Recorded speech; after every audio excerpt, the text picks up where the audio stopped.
Bonjour à tous et à toutes et bienvenue dans notre webinaire qui va être consacré à l'utilisation de l'intelligence émotionnelle pour les équipes commerciales. Donc j'ai la chance de faire intervenir Pascale Splinger qui est formatrice et coach en neurovente et intelligence émotionnelle. Pascale, elle a eu une première partie de sa vie au sein d'entreprises où, bien sûr, elle s'occupait particulièrement, on va dire, de la vente en B2B avec des très grands comptes.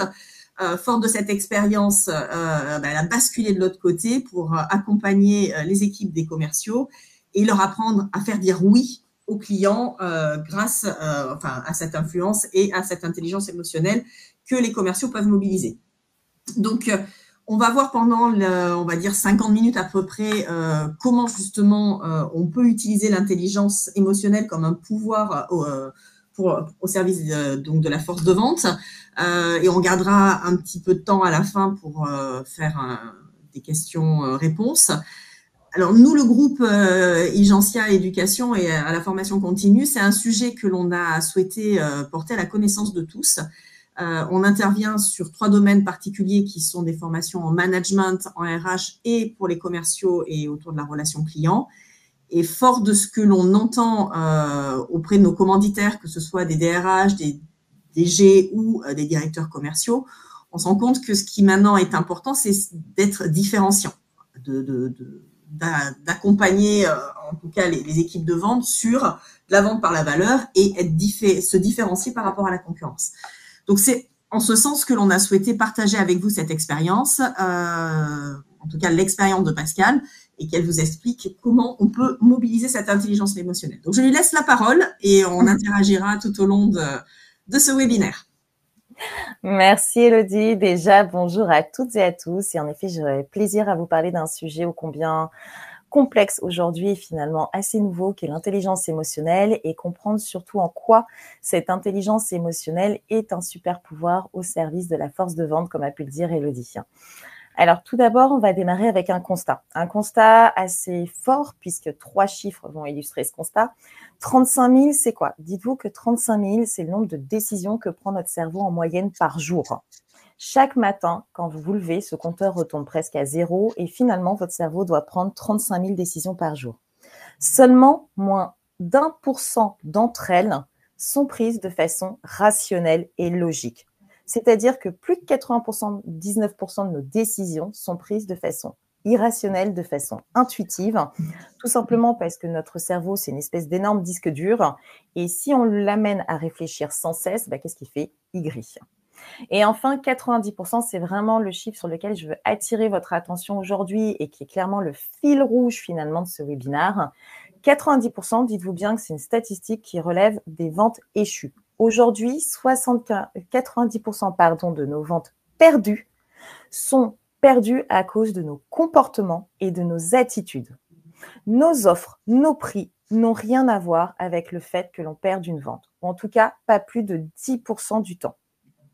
D'où notre intérêt aujourd'hui d'agir sur ces 99% de prise de décision irrationnelle de nos clients pour améliorer justement nos aptitudes mentales, comportementales, appelons-les comme nous voulons.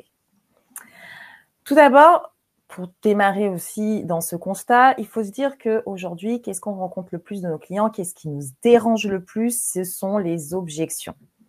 Et quand on a des objections, il faut se poser la question de est-ce que j'ai finalement manqué d'intelligence émotionnelle? Alors, tu attaques dans le dur, les objections, du coup. Quel est le tiercé un peu gagnant, on va dire, en tête des objections les plus fréquentes que l'on rencontre quand on est en situation commerciale? Alors oui, il y a un tiercé gagnant, notamment les premières objections qu'on a, c'est trop cher. L'objection, c'est trop cher, je pense qu'on l'a tous vécu dans notre vie, au moins 1000 fois, et c'est peu de le dire. Et ensuite, la fameuse objection qui revient vers vous, c'est intéressant, je vais réfléchir. Ou écoutez, je vais en parler en interne. Quoi qu'il en soit, le client, de façon indirecte, nous dit non. Et finalement, qu'est-ce qu'on fait de façon historique quand on a une objection en tant que commercial? Et toi, de ton côté, Elodie, si je te dis c'est trop cher, qu'est-ce que tu vas me répondre? Je vais répondre par une question en demandant en quoi vous pensez que c'est trop cher, qu'est-ce qui vous fait dire ça. Exactement. Assez C'est classique, ce qu'on quoi. fait tous. Oui, c'est assez classique, mais c'est un réflexe qu'on nous a appris avec les années. On nous a appris à questionner pour creuser ce qui se cache derrière une objection. Alors, petit spoiler alerte, ça fonctionne pas. Ça fonctionne pas du tout de creuser. On a réalisé plusieurs enregistrements sur des entretiens de vente et on s'est rendu compte que poser des questions comme qu'est-ce qui vous paraît trop cher? À quoi vous souhaitez réfléchir? Est-ce que je peux vous amener à réfléchir davantage sur tel point ou tel point? Ça ne fonctionne pas. Il n'y a aucune corrélation justement entre le questionnement que l'on va faire et derrière le closing que l'on peut faire suite à cette objection. Tout simplement parce que le problème, c'est pas l'objection. Les objections, elles arrivent souvent à la fin de l'entretien de vente. Et en fait, quand on rencontre ces objections, c'est qu'on n'a pas réussi à convaincre dès la découverte client. L'objection, finalement, c'est une solution de repli pour notre client. C'est un peu comment je peux fuir, comment je peux partir sans dire non. C'est la solution de repli. Mais le problème s'est posé au moment de la découverte, tout simplement parce qu'il n'y a pas eu d'émotion, il n'y a pas eu de confiance. La personne s'est déjà décidée à la fin de la phase de découverte, dans 70% du temps, qu'elle n'allait pas acheter. Donc, ça ne sert à rien de questionner une fois que l'objection est arrivée, parce que c'est trop tard.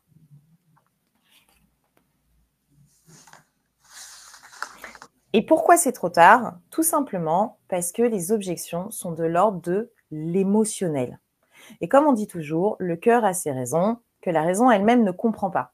Je vais vous donner un exemple. On a l'exemple de cette petite fille qui a peur d'une araignée. Si son grand-père, de façon rationnelle, lui répond « Attends, mais c'est une araignée européenne, elle ne mange que des moustiques, et puis ce n'est pas la petite bête qui va manger la grosse bête. » La petite fille, elle va certainement pas être rassurée. On a le même cas, notamment avec des phobiques de l'avion. Si je dis j'ai peur de monter dans l'avion, c'est pas en disant à cette personne « T'inquiète pas, c'est le moyen le plus sûr de France et du monde même. 10 puissance moins 9 d'avoir un accident. » La personne ne sera pas plus rassurée. Les objections sont des croyances, des valeurs que l'on porte. Elles sont purement émotionnelles dans 90% du temps. Donc, le fait de rationaliser avec une réponse ou en questionnant, c'est juste rentrer en conflit avec son client. Et c'est ce que vous devez comprendre, c'est que les clients ne sont pas des êtres rationnels.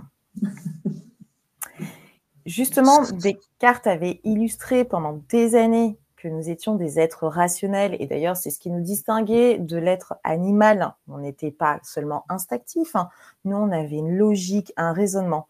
Donc, dans la vente, on a pris ce postulat comme un postulat de base jusqu'à aujourd'hui, en se disant que finalement, nos clients, qu'est-ce qu'ils faisaient? Ils allaient comparer nos offres de manière logique, pragmatique avec celles de nos concurrents. Ils allaient comparer nos prix, ils allaient comparer les caractéristiques techniques aussi de nos produits. Cependant, le problème avec cette vision, c'est qu'il va falloir convaincre, non pas persuader, j'insiste sur le terme, convaincre le client qu'on a le meilleur produit avec les meilleures fonctionnalités. De un, c'est pas forcément le cas et on voit bien aujourd'hui que c'est difficile aussi de se démarquer de son concurrent. Donc, on peut se poser la question finalement de comment notre cerveau prend des décisions, de comment on agit dans la vente. Alors, Elodie, je vais vous présenter une étude qui a été faite pour de vrai. Un petit test avec quelqu'un qui allait dans une... On a fait ça sur des personnes qui allaient dans des surfaces de vente, notamment chez un parfumeur. Et les personnes qui souhaitaient acheter ce flacon de parfum à 100 € rencontraient une vendeuse sympa, bon, bien sûr qui était dans la confidence, et cette vendeuse leur disait « Écoutez, ne l'achetez pas ici, le Sephora un peu plus loin, à 15 minutes à pied, le vend à 75 € au lieu de 100 €. » À ton avis, Elodie, qu'est-ce qu'ont fait les gens dans la majorité des cas? Ils ont marché 15 minutes. Tout à fait. Les gens ont marché 15 minutes, voilà, tout simplement, pour avoir leur flacon de parfum à 75 € au lieu de 100 €. Donc, en somme, bénéficier d'une réduction de 25 €.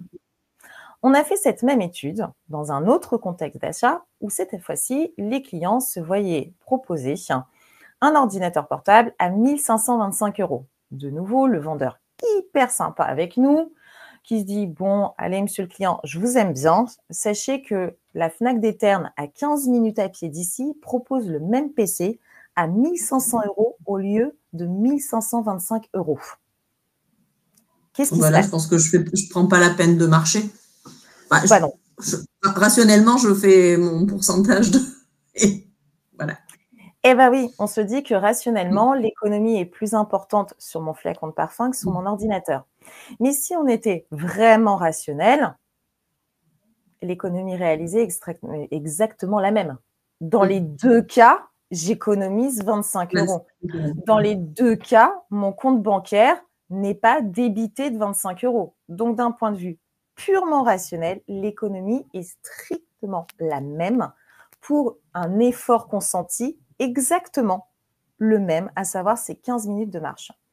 C'est bien ce qui prouve que notre cerveau, non, il ne va pas pousser l'exercice de son calcul jusqu'à quelque chose de profondément rationnel, mais que si on change de contexte d'achat, d'environnement d'achat, en fait, ce sont les émotions qui guident notre oui ou notre non. Et l'exemple le plus flagrant, alors ce qui est assez récent dans notre actualité, et les marques en jouent mais chaque année, les fameuses exclus Black Friday. On voit partout des pubs avec jusqu'à ce soir, minuit, le mixeur Electro Plus à 99 € au lieu de 125 €. Et c'est encore pire quand on va sur certains sites internet où on a même un décompteur de temps en haut de l'écran qui affiche le temps restant. Là, nous, en tant qu'êtres humains complètement irrationnels, justement, qu'est-ce qu'on voit? On ne voit plus que le 99 €. On ne perçoit plus que l'économie réalisée et pas la dépense à venir. Et en plus, cette espèce d'urgence qu'on provoque chez nous avec le jusqu'à ce soir minuit ou ce fameux compteur de temps, le timing, ça agite la dopamine chez nous. Donc, on perd son sang-froid quelque part. Donc, on va se jeter sur notre mixeur Electro Plus et on va l'acheter. Et derrière, on va dire, bah, écoute, c'est bien, mais pourquoi tu as acheté un mixeur? Là seulement, on va rationaliser notre achat. Ah, bah, écoute, je me suis dit que ça serait bien après les fêtes de mettre au smoothie un peu green et de me mettre un peu au vert. Donc, je pense qu'un mixeur, c'est quand même un achat hyper important et j'ai fait l'affaire du siècle. On agit d'abord d'un point de vue émotionnel. Par contre, on se justifie dans un deuxième temps de façon irrationnelle. Mais alors, du coup, sur quoi on peut jouer? Comment nous, dans une posture de commercial, on peut faire en sorte que activer la dopamine, tu en as parlé, ou voilà, s'assurer que notre première approche de notre client va davantage générer des émotions plutôt que cette dimension rationnelle. Et bien alors justement, ce qu'il va falloir changer, c'est ces fameux 90% et c'est clairement agir sur nos propres comportements et notre propre communication. L'idée, c'est d'avancer tel un miroir en face de son client. On va se positionner en effet de miroir. Et on va appuyer sur un biais cognitif qu'on a tous dans notre cerveau, qui fait qu'on a tendance à faire confiance à ce qui nous ressemble. Le fameux adage où on dit « qui se ressemble s'assemble » est très vrai à nos clients. Donc, il faut que l'on ressemble à notre client. Il faut qu'on adopte les comportements et la communication de notre client. Donc, si on regarde un petit peu sous le capot, de façon péjorative, un peu de parler, si on regarde ce qui passe finalement dans la tête de notre client, eh bien, on va voir justement comment il réagit. Si je montre cette photo à n'importe qui dans l'assemblée, il y a une émotion qui revient tout de suite à l'esprit, c'est qu'on va voir quelqu'un dans colère, finalement, quelqu'un qui est agacé. On n'a pas besoin de réfléchir pour voir cet agacement. Notre cerveau est câblé pour repérer tous les signaux non verbaux. Je vais prendre un exemple assez bête, autre que cette image, mais le matin, quand on arrive au bureau et qu'on a un collaborateur ou un collègue qui arrive de mauvaise humeur, on le repère en 2 secondes en général. Il n'a pas besoin de nous le dire. On va voir sa mine renfrognée, le fait qu'il soit un peu plus fuyant, qu'il évite la conversation, qu'il ne nous demande même pas comment ça va.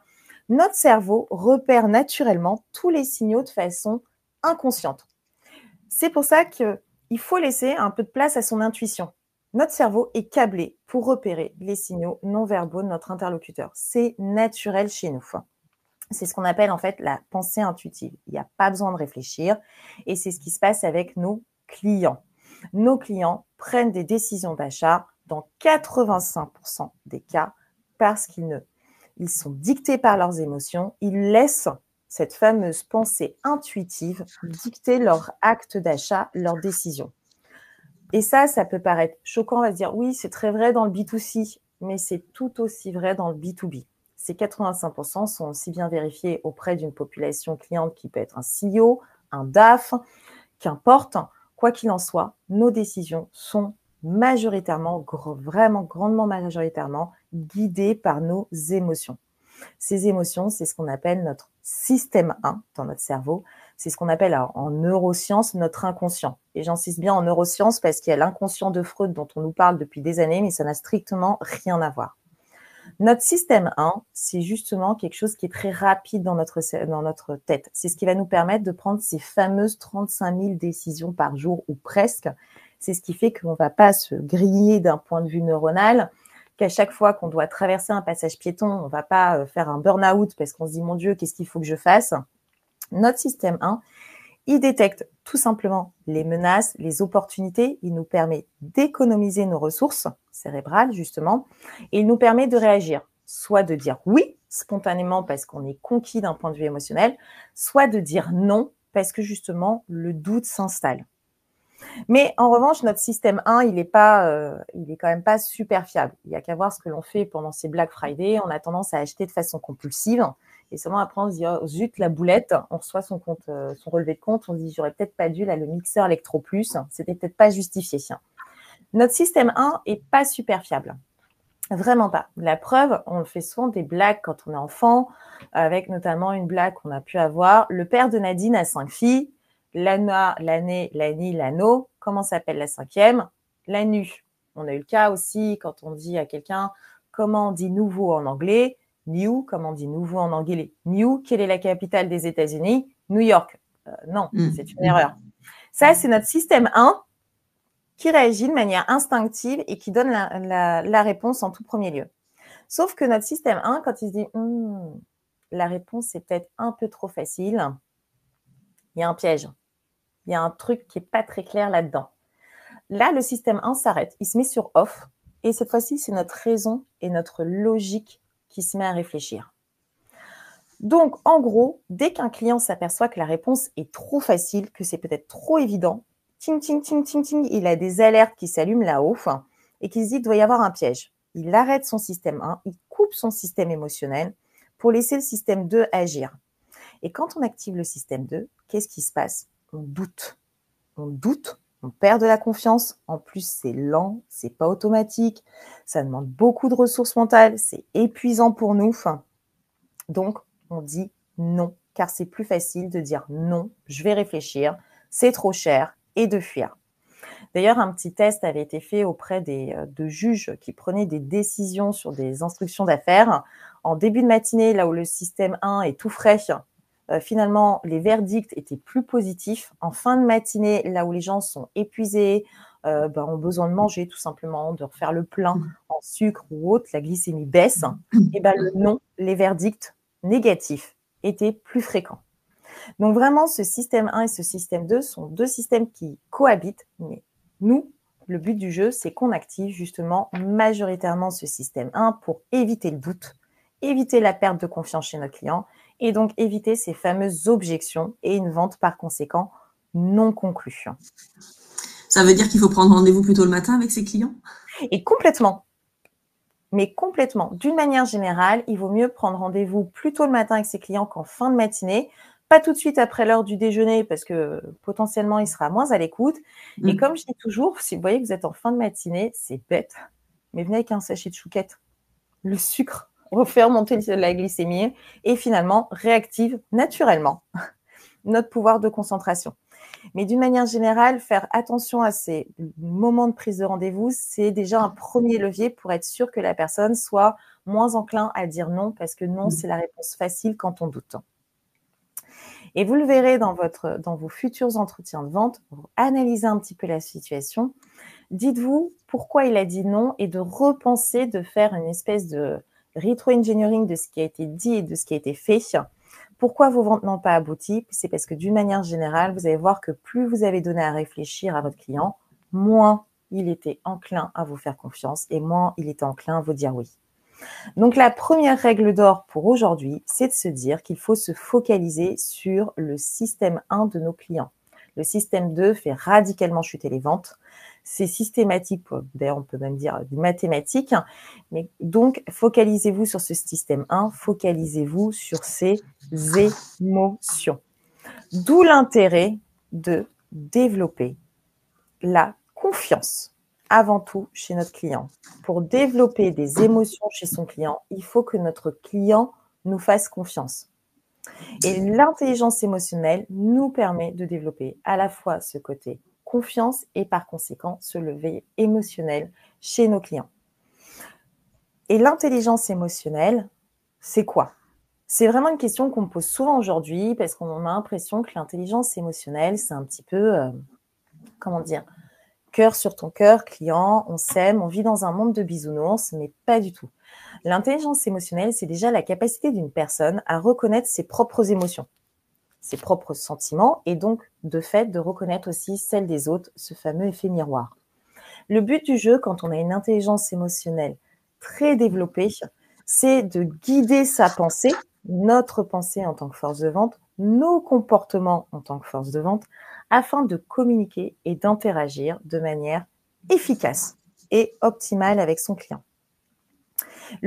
Si vous voulez vous-même vous renseigner sur l'intelligence émotionnelle, le grand patron de l'intelligence émotionnelle, si je puis dire, c'est Daniel Goleman, qui a investigué sur le sujet et lui, il a reconnu 5 composantes de l'intelligence émotionnelle. Tout d'abord, la première, c'est la conscience de soi. Donc, en effet, reconnaître ses propres émotions, ses propres sentiments et être capable de s'auto-évaluer avec objectivité. Et typiquement, avoir confiance en soi. Et la confiance en soi, c'est autre chose que l'estime de soi. En 2, la maîtrise de soi. La maîtrise de soi, c'est savoir réguler ses émotions. Ah oui, nos clients, ils ne sont pas toujours évidents, c'est un fait. Donc forcément, on ne peut pas partir de façon instinctive face à nos clients parce que son objection nous atteint, parce que lui-même, sa colère nous atteint. C'est réguler ses propres émotions pour réagir de manière constructive. Notamment aussi, pour un commercial, ce qui est très compliqué dans le terme de réguler ses émotions, c'est de savoir différer la récompense. Quand on est en situation de vente en tant que commercial, qu'est-ce qu'on voit dans l'entretien de vente? C'est la vente à la fin. Le CA qu'on va générer, la marge qu'on va générer et donc la prime que l'on va percevoir. Il faut arrêter d'avoir cette prime en tête, cette notion de récompense et la différer dans le temps. Se dire, moi je suis là aujourd'hui, j'ai rien à vendre. Je ne me mets aucun enjeu financier derrière. C'est s'ouvrir complètement et se dire, si je vends, c'est un plus, mais je ne suis pas là pour ça. Je suis là pour comprendre, pour communiquer et interagir de manière efficace. Et ça, c'est très compliqué chez nous, les commerciaux, parce que finalement, notre schéma, et c'est normal, on aime ça, on fonctionne au challenge, on fonctionne un petit peu à la carotte, si on dit ça les choses de façon péjorative, mais il faut qu'on apprenne à maîtriser justement cette régulation émotionnelle et se dire, la récompense, c'est pas l'enjeu de mon entretien. Il faut arriver à se motiver. C'est bien pour ça aussi que je dis que c'est très difficile d'être un commercial de génie quand déjà on n'est pas convaincu par sa propre offre ou son propre produit. C'est bête, mais c'est un fait. Et ensuite, il faut faire preuve d'empathie et c'est ce sur quoi on va revenir après, comment on peut développer cette empathie. Et enfin, il faut avoir des compétences sociales. Alors oui, forcément, si j'ai pas une capacité à savoir interagir et à gérer de manière efficace mes relations aux autres, forcément, mon intelligence émotionnelle, elle est réduite. Je vais prendre un cas extrême. Le cas typiquement des personnes qui peuvent avoir notamment être de l'ordre du spectre de l'autisme. En général, ces compétences sociales sont beaucoup plus difficiles et il est plus difficile pour eux d'interagir de manière efficace. Nous, à notre niveau, on va partir du principe qu'on peut développer son intelligence émotionnelle. Et alors, j'ai une bonne nouvelle pour vous, c'est que oui, elle se développe. Et elle se développe toute notre vie. Contrairement à notre QI, pendant des années, ça a été le graal absolu d'avoir un QI très élevé. Mais alors, j'ai une très mauvaise nouvelle pour vous. On a tous un QI sur le déclin depuis la fin de notre adolescence, à peu près. On est tous sur le déclin, qu'on le veuille ou non. C'est l'obsolescence programmée. On est pire que le dernier iPhone. Notre QI est fini. En revanche, notre QE, notre quotient émotionnel, notre intelligence émotionnelle évolue toute notre vie. Donc, ça se nourrit, ça se développe, l'intelligence émotionnelle. Ça se nourrit, ça se développe. Et d'ailleurs, malheureusement, on n'est pas encore assez conscient au niveau des entreprises qu'il est même important de la développer, cette intelligence émotionnelle. C'est extrêmement important. Aujourd'hui, on est encore très focus finalement sur la data, les KPI, les compétences techniques. Les commerciaux doivent maîtriser parfaitement les environnements techniques de leurs clients, parfaitement les environnements techniques de leurs offres. On a une approche encore très analytique, tout simplement parce qu'on est dans un monde moderne où on peut absorber de la data de tous les sens, on peut analyser les comportements d'achat, mais après achat, d'un point de vue assez efficace, assez automatisé même. Et finalement, c'est au détriment de notre intelligence émotionnelle. Tout est tellement immédiat, tout vient à nous, qu'on ne se pose même plus la question de nos clients, ils ont peut-être changé, nous, on a peut-être changé, et finalement, le monde a changé. Et d'ailleurs, pour parler un petit peu de statistiques autour de l'intelligence émotionnelle, plusieurs études ont été faites. On a notamment Talent Smart qui avait fait une étude et qui a prouvé que les équipes qui ont une forte intelligence émotionnelle augmentent en moyenne de 25% leur productivité.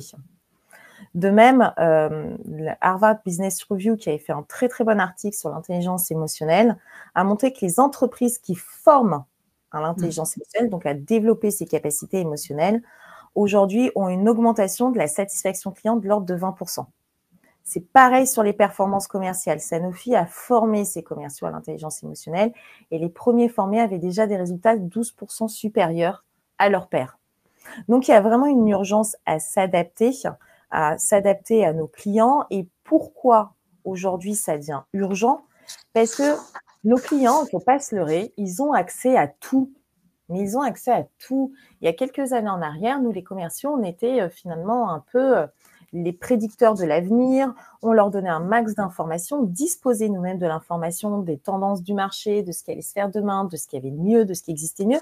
Mais aujourd'hui, en quelques clics sur Google, nos clients ont accès à tout. C'est pour ça qu'on peut continuer à argumenter sur les caractéristiques de nos offres. Les clients, ils les connaissent dans 70% des cas, ils les connaissent déjà très bien avant de nous avoir contactés.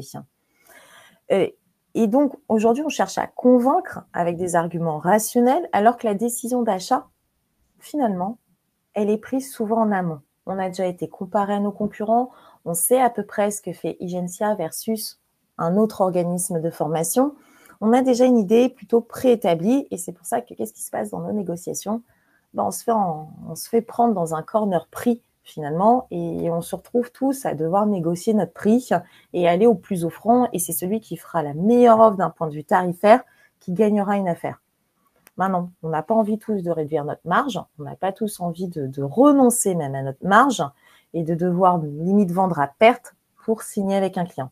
Et comment on peut interagir avant? Justement, c'est en développant cette intelligence émotionnelle. Après, je vous rassure, on dit de prendre une longueur d'avance, mais finalement, cette notion d'intelligence émotionnelle est assez récente, même si finalement on en prend conscience que depuis quelques années. La notion d'intelligence émotionnelle, elle est arrivée aux alentours des années 90, 95 notamment. Le test du QE est arrivé en 97 et finalement, c'est Antonio Damasio qui s'est rendu compte, notamment dans les années 2000, qui a eu un prix pour ça, que nos clients prenaient des décisions sous le coup de l'émotion, donc avec le système 1 et non avec le système 2. Et puis les neurosciences ont aussi évolué et on a pu voir ce qui se passait à l'intérieur de notre capot, justement, à l'intérieur de notre petite tête. Donc, l'objet d'aujourd'hui... Alors, l'empathie. Tu l'as dit tout à l'heure, dans les 5 composantes, c'est la 4e si je ne me trompe pas.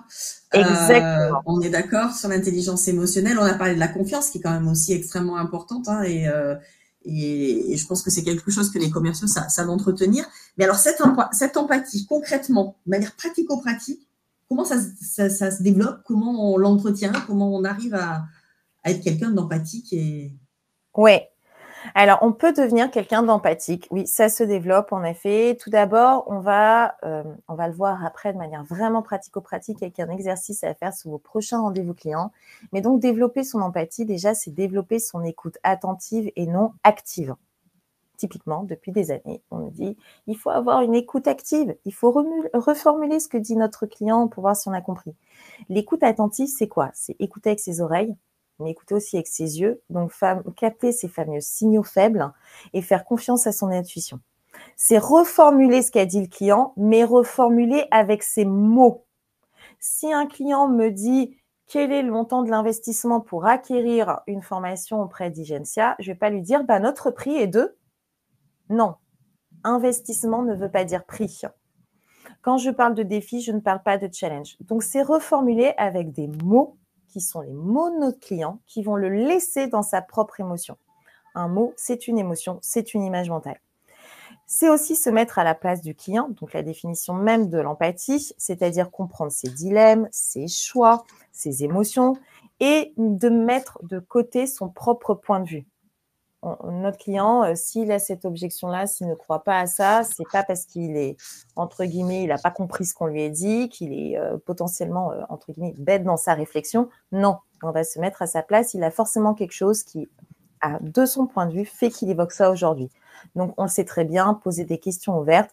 Et surtout, ce que l'on va voir aujourd'hui, c'est utiliser quelque chose de nouveau, certainement pour beaucoup d'entre nous, c'est d'une carte d'empathie. C'est un outil qui, typiquement, va nous permettre de développer une grande capacité d'écoute en approfondissant sur les enjeux de nos futurs clients. Donc, on va apprendre à écouter et donc à être. J'écoute, donc je suis. Établir sa carte empathique, c'est tout d'abord détecter les comportements de notre client. Ça, c'est assez facile à faire. Et ensuite, utiliser le langage d'influence. Donc, reconnaître le langage de notre client. Et pour détecter les comportements de notre client, on va utiliser une méthode, somme toute assez simple, que la majorité d'entre vous connaissent, qui est la méthode DISC, ou la méthode des 4 couleurs. Appelez ça comme vous voulez. Ce qui m'intéresse, c'est pas tant qu'on devienne des professionnels du DISC et de l'analyse comportementale, de la process-com et autres. Non, pas du tout. Ce qui m'intéresse, c'est que vous puissiez déjà vous dire comment se comporte mon client. Quelle est, si je dois en retenir une, quelle est sa couleur dominante? Est-ce qu'elle est rouge? Est-ce qu'elle est jaune? Est-ce qu'elle est verte? Est-ce qu'elle est bleue? Et ça, vous allez le voir en amont de votre entretien client, en investiguant sur des réseaux sociaux, en investiguant sur les sites d'entreprise, notamment une rubrique à propos qui est une mine d'or, en investiguant sur le parcours de notre client. Bref, les informations sont vraiment à la portée de tous. En entretien, si vous voulez mettre une pastille rouge à quelqu'un, vous allez le reconnaître dans sa communication non verbale déjà. Il a une poignée de main ferme. En général, c'est quelqu'un qui a un regard soutenu, des gestes de congruence, en effet, pour appuyer ses propos. Il manifeste parfois même de l'impatience. C'est quelqu'un qui aime que ça aille vite. Et il a une posture d'égal à égal, mais il a surtout une posture même parfois de supériorité s'il le peut. Et dans sa communication verbale, cette fois-ci, ou écrite, si on est sur les réseaux sociaux et que c'est quelqu'un qui poste notamment, on va avoir quelqu'un qui affirme beaucoup et qui questionne peu, quelqu'un qui est très droit au but, quelqu'un qui… a une écoute plutôt faible, d'ailleurs, qui est très carré, qui ne fait pas d'analogie du tout. Alors lui, le storytelling, il l'emploie pas du tout. Il est assez direct dans sa communication. Il a de la force dans l'intonation. Il parle assez rapidement. Et il a une intonation un brin confrontante, même parfois. Et dans son parcours, si vous analysez même son parcours sur les réseaux sociaux, vous vous dites, tiens, quelles sont les différentes expériences que vous avez pu voir? Vous allez voir que souvent, c'est le challenge qui ressort, des ascensions rapides, des positions d'encadrement, même souvent. Il est dans des entreprises avec du mouvement, parce que c'est quelqu'un qui n'aime pas la routine.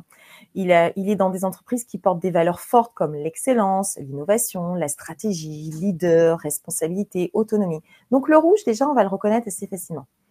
Rapidement sur le jaune, pareil, communication non verbale, on a des expressions du visage plutôt très animées, zéro filtre, beaucoup de gestes de congruence. Il est très dans le contact, c'est même la personne qui peut vous mettre la main sur l'épaule en même temps qu'il vous serre la main. Il est très chaleureux, il manifeste aussi de l'impatience parce qu'il aime que ça aille vite, il aime les actions spontanées et il est résolument optimiste en général dans sa communication. Et si vous le regardez par écrit, dans ses écrits, les articles de blog, pareil sur les posts qu'il peut partager, il est plus en lui le storytelling, il communique beaucoup, il partage ses sentiments, il partage ses émotions, il s'exprime sans filtre, il aime pas, il donne facilement son opinion sur les choses et il fait énormément de… Ah, nous avons perdu Pascal, je ne sais pas ce qui s'est passé, je pense qu'elle va se reconnecter. Le temps…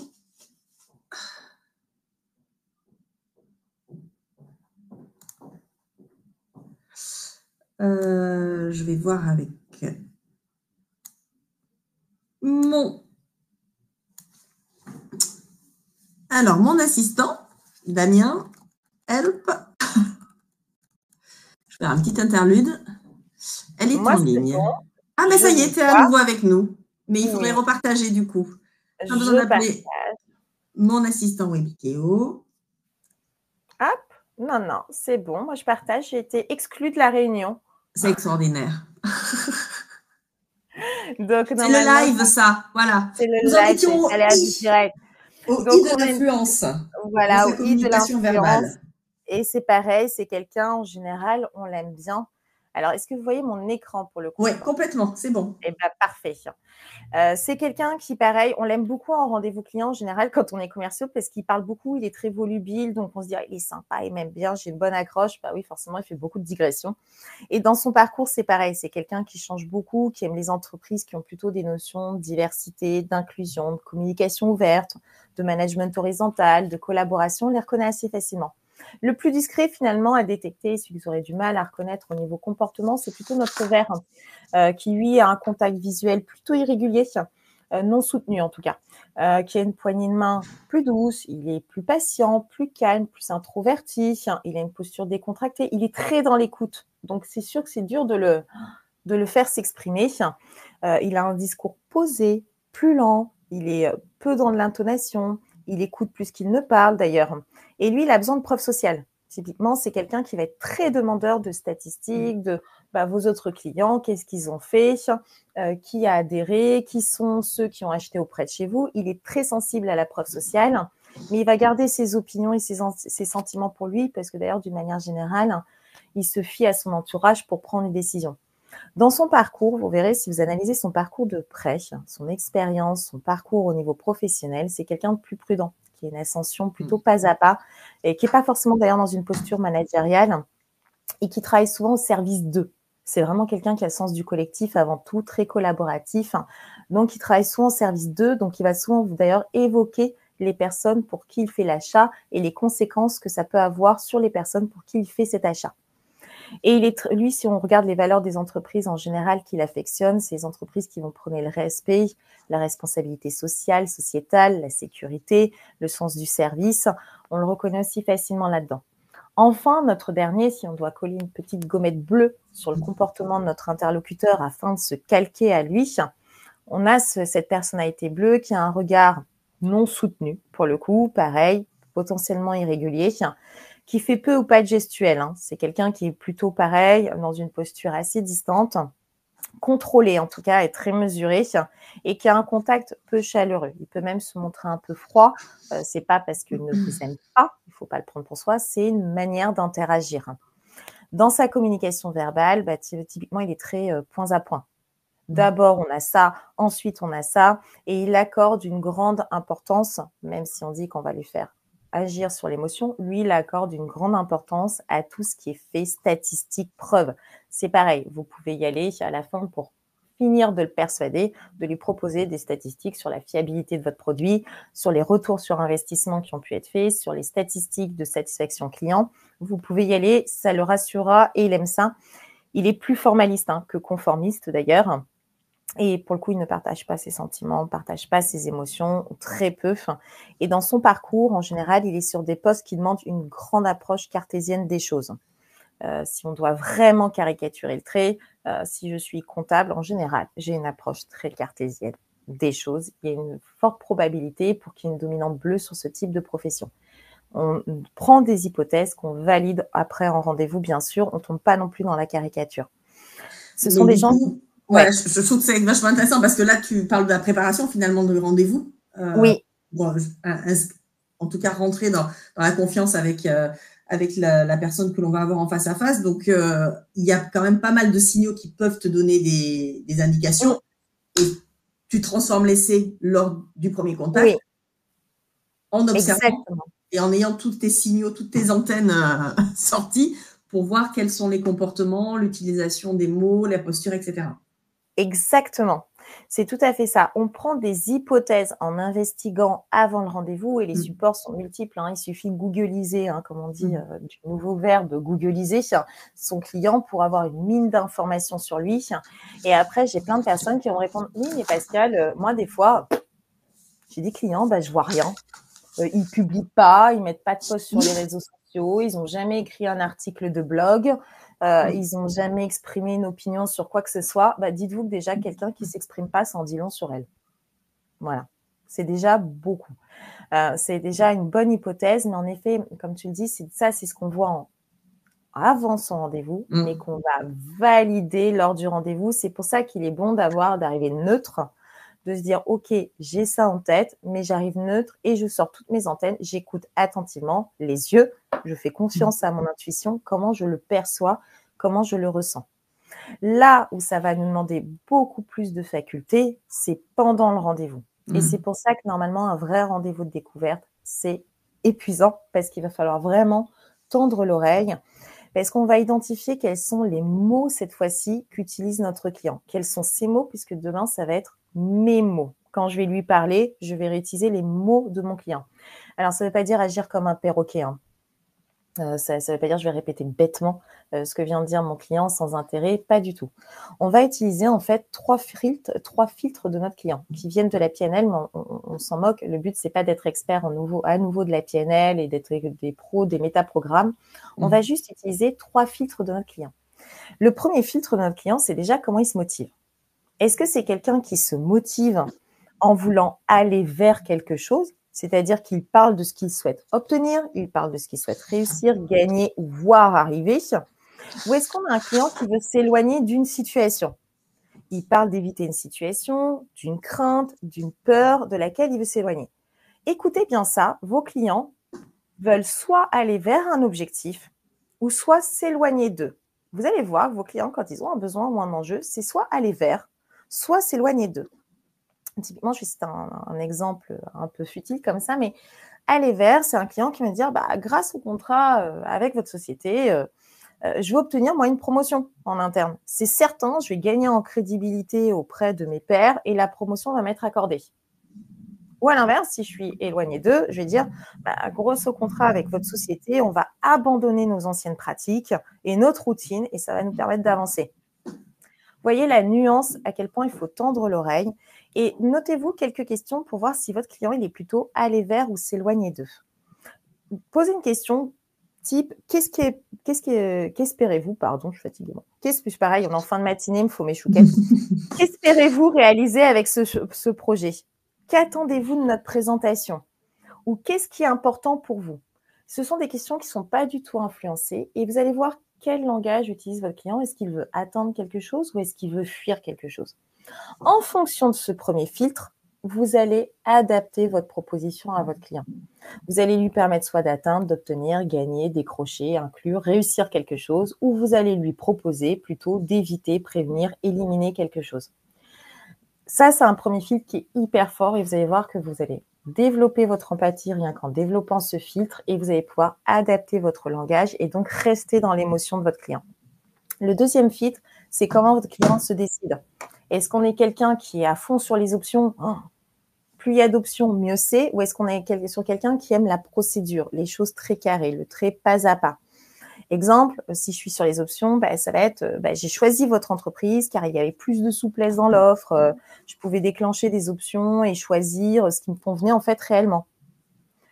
Le procédure va plutôt dire, moi j'ai pris votre entreprise car vous m'avez fourni une roadmap précise du projet. Je connaissais chaque étape et ce que j'avais à faire. Hyper important ce deuxième filtre parce qu'en effet, il y a des gens qui aiment choisir, c'est un fait, et qui aiment la modularité dans ce qu'on va leur proposer. Mais attention, trop de choix tue le choix. N'oubliez pas que s'il y a trop de choix, qu'est-ce qui se passe?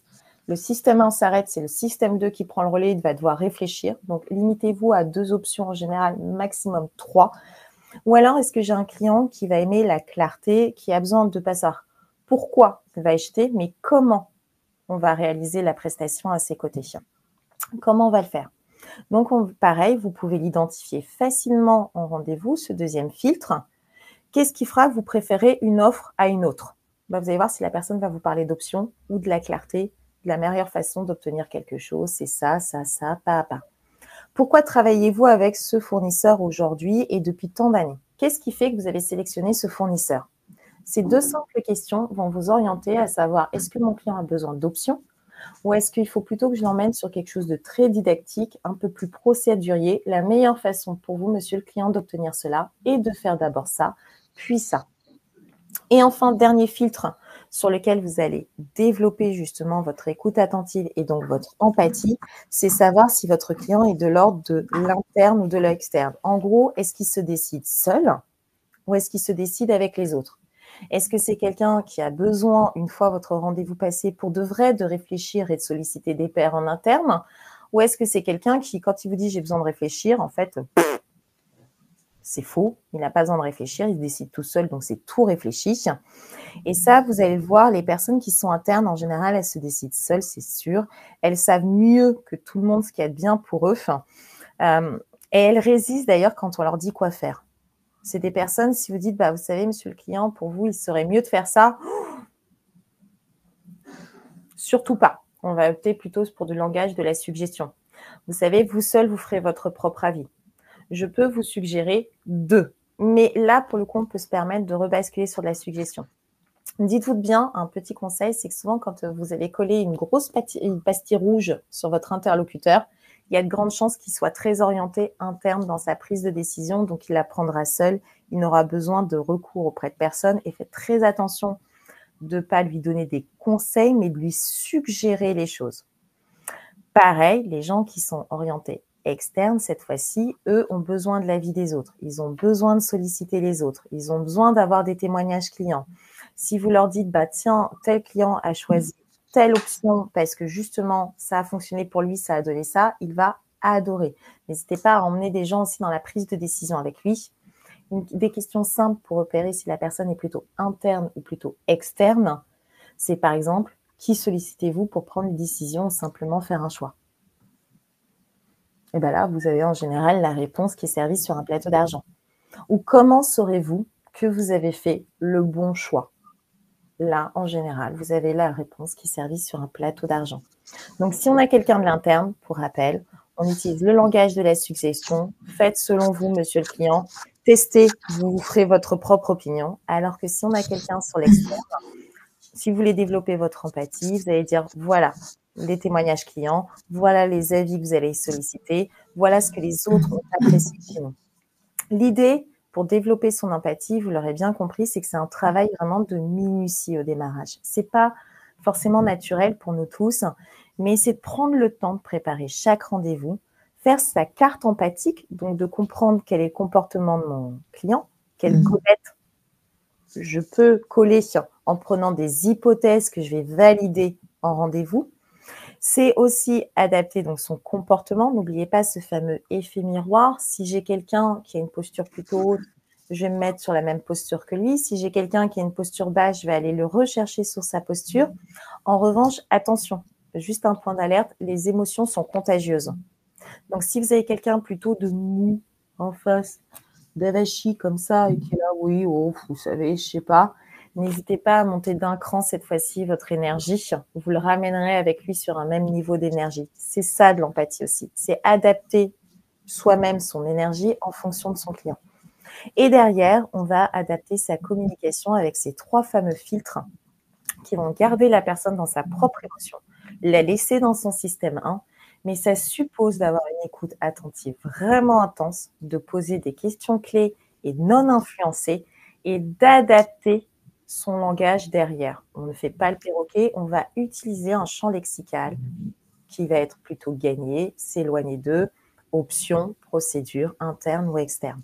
Là, déjà, vous avez un sacré exercice à faire pour votre prochain entretien client et vous allez voir que vous allez finir crevé en général.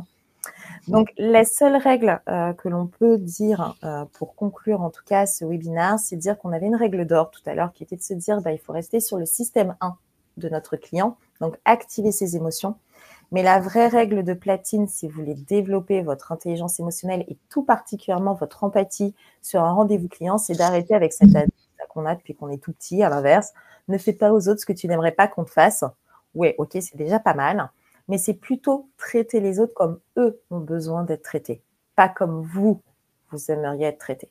Et là, je pense que vous avez une bonne base de travail, déjà en analysant les comportements et le langage de votre client. Voilà ce qu'on peut vous dire. Merci beaucoup, Pascal. Donc, en effet, quelques mots-clés à retenir. L'effet miroir que tu évoquais, toute cette préparation et cette écoute attentive. Moi, j'ai bien noté ce mot plutôt qu'active, qui fait qu'en effet, on a une meilleure connaissance de la personne que l'on a en face de nous et on est plus en capacité de s'adapter aussi à ses besoins et ainsi travailler sur notre système 1. Oui, En tout cas, sur exactement. celui de notre client. Je vais regarder le chat pour voir si on a des questions qui nous ont été posées par les participants. Pouvez-vous nous rappeler les questions à poser pour classer ces clients dans les filtres? Alors, je pense que le webinaire étant enregistré, il y a possibilité de le réécouter. Et c'est vrai que dans ta slide avec l'espèce d'ADN, là, j'appelle ça, ça me fait mon côté cartésien. On a les mots-clés. Voilà, on a ces trois phases-là et avec les questions type par filtre pour vraiment avoir des questions ouvertes, mais sur ce qu'attend le client autour du projet, autour qu'est-ce qui fera la différence entre deux offres, comme tu as dit. Tout à fait, on peut revenir dessus si vous souhaitez rapidement. Donc, le premier filtre, c'est savoir si quelqu'un est allé vers ou s'éloigner d'eux. En gros, on peut lui demander qu'espérez-vous réaliser avec ce projet? C'est tout. Qu'espérez-vous réaliser avec ce projet? Qu'attendez-vous de notre prestation? Ce sont des questions complètement neutres. En quoi c'est important pour vous? C'est des questions neutres, non influencées, complètement ouvertes, et la personne va utiliser derrière obtenir, éloigner ou autre. Sur comment il se décide, savoir si c'est quelqu'un qui aime plutôt le choix ou qui est plutôt orienté procédure, dites-lui qu'est-ce qui fait que vous préférez une offre plutôt qu'une autre? Ou qu'est-ce qui fera que vous préférez une offre plutôt qu'une autre? Pourquoi travaillez-vous avec tel fournisseur depuis toutes ces années? Et il va vous dire les critères de choix, l'adaptabilité, ou à l'inverse, j'aime bien, c'est carré, voilà. Et enfin, le dernier filtre, donc savoir si on est quelqu'un qui est plutôt sur l'interne ou sur l'externe, celles-ci sont plus simples puisqu'on va dire qui sollicitez-vous pour prendre une décision ou simplement faire un choix. Et comment savez-vous surtout que vous avez fait le bon choix? Voilà, on les a toutes dites dans les grandes lignes. Après, on peut les exploiter à sa façon. Alors, il y a Christophe aussi qui avait une question parce que c'est vrai que parfois, donc là, on a vu plutôt toute la phase amont introductive qui fait que la confiance va se créer avec ce client. Et donc, il va y avoir pas une osmose, mais en tout cas une façon de communiquer qui va être beaucoup plus fluide. En revanche, parfois, on a des clients quand même qui sont pas des techos et tu vends un produit technique ou qui ont quand même besoin d'arguments techniques. À quel moment ça arrive, ça et comment on ne tombe pas du coup sur le système 2 que tu évoquais dès qu'on rentre dans des argumentaires un peu plus techniques, mais qui parfois sont nécessaires par rapport à la solution à choisir? Et bien, on arrive après sur les arguments techniques. Typiquement, historiquement, on présente nos offres. On nous a toujours appris à nous dire, allez, d'ailleurs, il y a une méthode qu'on apprend en école de vente qui nous dit, il faut présenter nos arguments avec la méthode CAP. Caractéristiques, avantages, preuves. Et moi, je vais dire, non, on va faire l'inverse. On va présenter nos arguments avec le bénéfice, l'avantage et enfin la caractéristique. Le bénéfice pour vous, on est de l'ordre de l'émotionnel. Grâce à ça, vous allez dormir tranquille. L'avantage, c'est parce qu'on gère 7 jours sur 7. Les caractéristiques techniques, c'est parce qu'on maîtrise très bien votre environnement technique de ça. En gros, au lieu d'avancer nos arguments en disant caractéristiques, l'avantage, monsieur le client, et la preuve estampillée noir sur blanc, on va partir du bénéfice client, l'avantage, et seulement après la caractéristique. Et le mieux, c'est de citer les 3 bénéfices émotionnels et après seulement de présenter ces caractéristiques. Donc, tu mets en avant la valeur ajoutée, on va dire, de ce que tu proposes. Exactement. Avant d'aller sur l'argumentaire précis, technique et… Exactement. Une personne doit être conquise sur le bénéfice qu'elle va recevoir avant de la caractéristique produit, même un client pur technique. Croyez-moi, il a un petit cœur qui bat. Oui. Vraiment. Très bien. Eh ben, merci beaucoup. Je suis en train de regarder. J'ai pas d'autres questions qui arrivent. Non, j'ai l'impression que je vois beaucoup de commentaires sur le fait que c'était très clair. J'espère que ça vous donne envie aussi de passer le pas et d'aller du coup aussi vers ce type d'approche dans vos prochaines ventes. Elle vous l'a dit, Pascal. Elle vous a donné des trucs et astuces, donc testez-le à votre prochain rendez-vous. Ça peut être en effet un premier pas vers la vente par l'intelligence émotionnelle. Et au sein du groupe IGS et à la formation continue, bien sûr, on reste à votre écoute et disponible pour vous proposer aussi voilà, des parcours qui aident vos équipes et vous-même à grandir sur cette vente par l'intelligence émotionnelle. Ça marche pour les commerciaux, ça marche aussi pour le management, l'intelligence émotionnelle. Oui. En fait, c'est ce qui crée la différence, on va dire, dans la relation et qui construit cette relation de confiance que tu évoquais depuis le début en utilisant l'empathie et en travaillant aussi sur soi-même parce que il y a une personne qui a dit il faut rester naturel. C'est vrai que mieux on se connaît, mieux on est en capacité aussi de travailler sur ses émotions et de pouvoir se mettre en relation avec celles des autres. Donc, je pense que c'est très important à notre époque où on essaye d'être de plus en plus cartésien avec des notions d'IA, etc., de pouvoir faire cette différence en partant de soi et de l'humain. Exactement. Ça fait partie des valeurs du groupe Igencia, l'humanisme, et c'est quelque chose qu'on défend haut et fort. Merci à toutes et à tous pour votre attention, pour votre interactivité, pour voilà les retours sur le chat. Ce webinaire reste disponible et donc est visionnable puisque enregistré. Je te remercie beaucoup, Pascal, pour ce partage d'expérience. Merci à vous. À très bientôt pour un nouveau webinaire à tous et passez d'excellentes fêtes de fin d'année. Très belle fête à tout le monde et merci. Au revoir. Au revoir.